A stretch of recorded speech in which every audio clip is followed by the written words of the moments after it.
like suppose a vessel is damaged in zone number 34, then we can write a program to estimate the shortest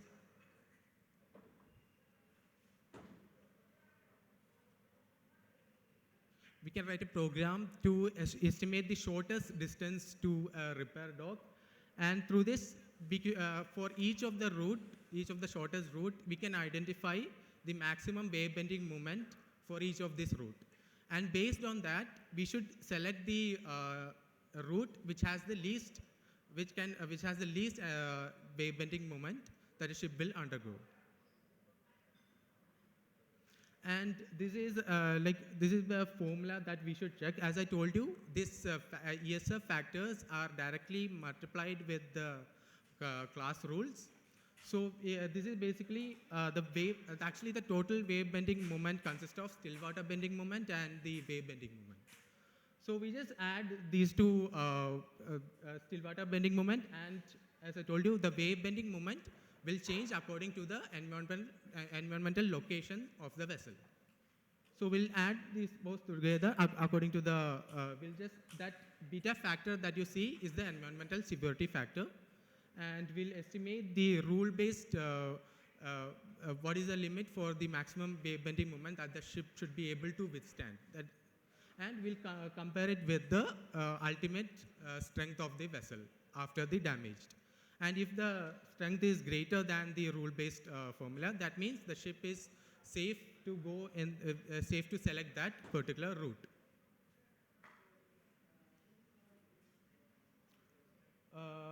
Yeah, so after that, as I told you, the ship will be selecting the safest route to the repair dock.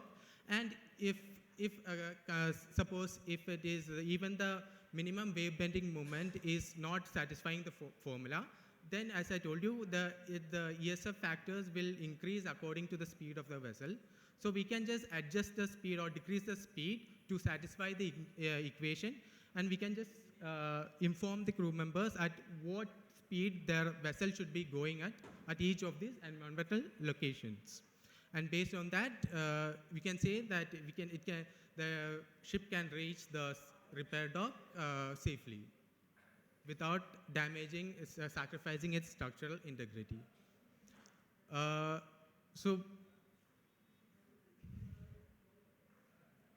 So I've come to a conclusion of my presentation. I tried to keep it as short as possible and away from all the technical side, that is the seakeeping analysis and all those. So basically, and my conclusion is we have developed a methodology to predict the maximum wave bending moment that the vessel might undergo in each whichever environmental location that we want, and we can expand this methodology to identify the safest route to the repair dock through this methodology, ESF estimation. And this methodology it significantly reduces the computer time, because it is not going to all the seakeeping analysis during the time of emergency. And as I told you, it can be used to identify the safest repair dock. And as for future aspect, we can go into machine learning and all. As the vessel collects more and as the database increases, we can use the machine learning algorithms to predict the exact ESF factors based on the data that we have.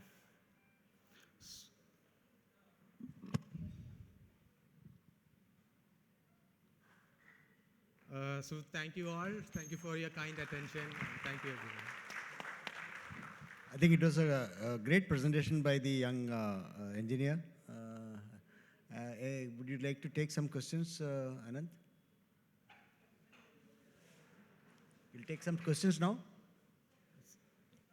Would you like to take? Yeah, sure. You're waiting.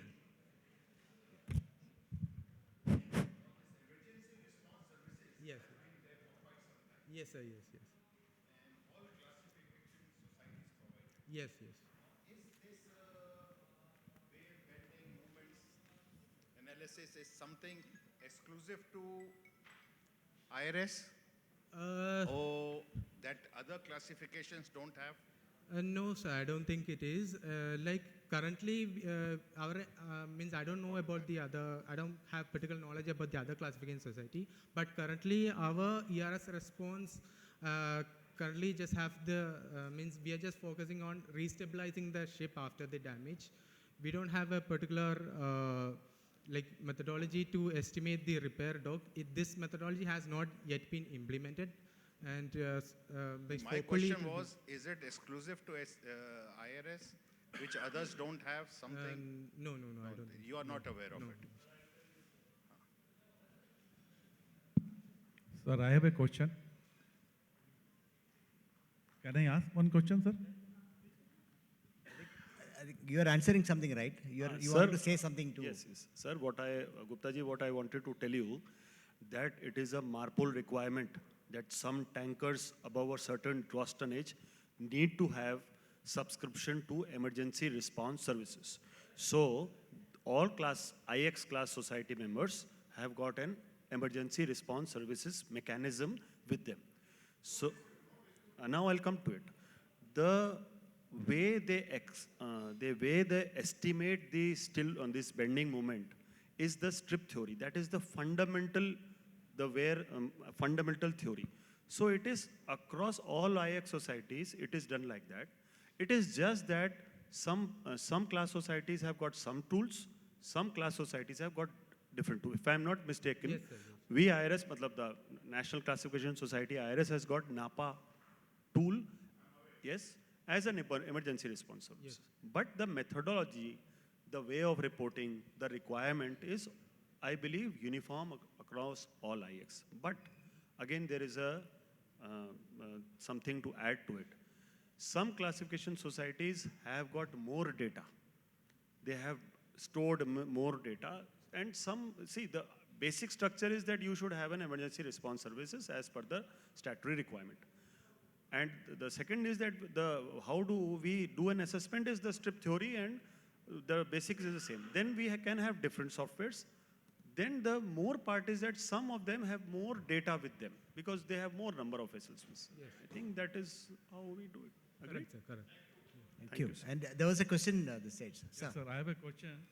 Excellent presentation, sir. Thank you, sir. I have a question. Your calculation in the last slide you showed, it reduces the time.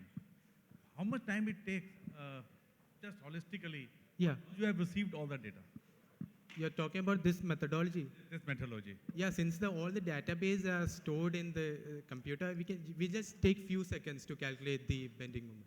Few seconds. Yeah. I have a Few feedback, seconds. sir. Excellent again program. You have made that calculation on the holistic weather data. So when the actual scene is done, I am sure the organization will take the actual weather data. Actual weather data. Uh-huh. So that will be taken actual because the program is made in the slide with the holistic. Okay. data. Yes, sir. Yes, I think, yeah, that's a good idea. Like we can extend it, means we can have, The actual data. yeah. Is the program available Yes, from actual IRS to the and- fraternity? Yes. Is the program available right now from the IRS? Or it will be taking some time? Is this available through IRS now? Yes, it's. I think they should bring it out. I approached through your desk, mail shop. Captain that the Bhasin, IRS it is should bring it available. to the fraternity as It soon is- as possible. You Sir, know, because we have handled some ships during emergencies and grounding, and this is a very critical thing what you have shown today. It's a very important thing which many of our seafarers are not even aware of. Only the आपका ship, any of your company ship gets into a trouble, then you go to this statistic and damage stability. So it's a very good program. I really liked it because I myself have gone through these things. Dr. Vanmani Please. is there? If you can. Sir, it is available, but you have to pay for the subscription. Of course, everything is on payment only. Yes. Thank you. Thank you. Okay, thank you. So Anand, I think you have earned your place next to me. A very good presentation. Thank you. So we move on to a slightly different topic. As I mentioned at the beginning, it's all exclusive topics from each other. We're going to talk about this ballast water filters and factors affecting the efficacy of filtration and sediments. So this is going to be presented by Mr. Mahesh Subramaniam, who is General Manager with Anglo-Eastern Ship Management. Mr. Mahesh Subramanian graduated from, could you just come on stage, please? Yeah. Come on the stage, please, yeah. On the podium. He graduated from DMAT in 1995 and started a sailing career actually with Great Eastern as a junior engineer for a year. Thereafter, he shifted to Anglo-Eastern, Hong Kong in 96, and he sailed up to 2007 on board containers, bulk carriers, gas carriers. He has completed the completed an environment management certificate course from IISc Bangalore and PGDM in sustainable environment management from SIES at Mumbai. But he's presently, as I mentioned, he is working as general manager, ESG and projects at the Anglo-Eastern Ship Management. He is also pursuing MS at IMU Chennai under the guidance of Dr. Sanjeet Kanugo, who is also the co-author of today's paper, and Dr. K. Sivasamy, who has again contributed towards this paper.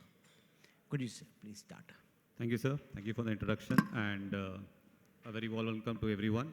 The previous two speakers came out with solution, and I'm here to address a problem without a solution. So what I'm going to go through in the next couple of slides would be to define a problem and probably understand a problem and leave it up to the industry, which is in a very transitionary phase. And as the discussions are still underway at IMO of how to sort it out, probably this would be of interest to the sea staff to understand what actually is happening to the ballast water systems as they operate. So I've restricted myself only to the ballast water filters, and before I put across the entire thesis of or experiments which I've conducted, I would like to just inform you that my statistics as per MEPC 78 for the type approval as per the new standard, which is MEPC 372, we have 50 approved plants in which 10 plants do not have filters. 8 of them are electrochlorination plants, which basically means that they have some sort of a chemical. And there are 2 plants which do not have filter and are not using active substance, in which one of them uses vacuum technology, other uses a heat technology, both not much used in the mainstream. So majority of the plants that you use on board the ships have what we call as a primary filtration. So before I proceed with my presentation, I would like to highlight why is filter required. The concept of filtration comes from the size of organism restriction. So if I need to meet my D2 standard, I need to either remove my organisms or I need to make them non-viable. That means they cannot reproduce / kill them. Non-viable is IMO, kill is USCG. And of course, owners in the interest of the trade would like to pick up a system which takes care of both of them. So the most common system that you look into the market would be either a UV-based system or chlorination, electrochlorination, all which comes under chemical systems. It can be chemical injection, it can be electrochlorination. The choice of having a filter is up to the manufacturer, but most of the manufacturers have opted for it. Why? Because you can just imagine when you were a small child, or if there's a child in your house who gets fever, when the doctor prescribes paracetamol or whichever medicine, he first checks the body weight. If the weight of the person increases, the dosage increases. So I think that answers the why a filtration is required. If you put filter, then the size of organisms which are downstream, which need to be treated, that is either disinfected, killed, whatever is the word you use, the power required, the dosage required comes down. Hence, filtration is the first physical separation that takes place, which allows a lesser power consumption downstream and makes the whole process more effective. But when this plant operates in what is now defined as port with challenging water qualities, PCWQ, these are typically waters with high turbidity, and the word turbidity, TSS, are interchangeably used. This filter introduces a new problem, that is, it gets choked. So what I'm trying to look over here is, even though the filter as a unit separately is not tested, however, it has been tested as a part of BWTS. And it has gone through the IMO type approval process, whether it's MEPC 174 or the latest MEPC 300 guidelines. It has already been tested and type approved. That means it has done everything that is required to be done. Yet it fails to operate in real-time conditions. So the first question is a testing standard wrong? So if you look back at MEPC 174 as well as MEPC 300, in the introduction paragraph 1.5, it very clearly states, I'm not giving that verbatim over here, it very clearly states that approval of a system does not guarantee the operation of a system in all environmental conditions. It is written in the regulation. So if an owner is expecting to pick up a system and expecting it to operate under all operating conditions, it is unrealistic. And this is the change between the older G8, that is 174, and the new 300. Earlier, the owner did not know what these conditions were. The new MEPC 300 puts this condition down, which is called as System Design Limitation, or SDL.